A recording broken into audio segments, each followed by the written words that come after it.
In this video, I'm just going to point out how you can use the Help menu to get help with different functions in R, at least all the built-in ones. One way you can use it is you just go over to the Help tab over here on the right, click on it, and you'll see a search option right there. And if you know the name of a function you're looking for, you can just type it in. The previous video you had to watch was the sample, so I'll just type that in there. And if you type in sample, it'll bring up all the information that's in R about sample. An alternative way to do this is over in the console.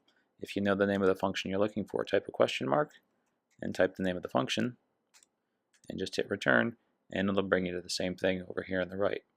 Now the way the help menus work, they all have sort of the same structure. They'll start with a quick description of the function that you're looking at. So we were looking at sample, so it gives me a description of it. Then it'll give me a rough idea of what the, well, they call it the usage of it. This is the syntax you'd need if you're going to type something into it. If you remember the last video, it could possibly take 4 values here. And then if you scroll down, it'll tell you what those values are or what they represent. X would be a vector that you'd put into it. Skipping down, the size would be the number of values you're selecting from it. You know, are you replacing things and whatnot. If you scroll down a little bit more, you get some actual detail about how the function works in the background, and that's in the details section. Then you'll get values, and it'll tell you what kind of values it's going to output.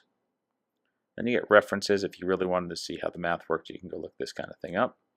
And the most important thing is down at the bottom, there's some examples that you can look at. So these are kind of nice because you can usually copy and paste them into the console or copy them into a fresh R script, and you can run them, and so you can see exactly what's happening there.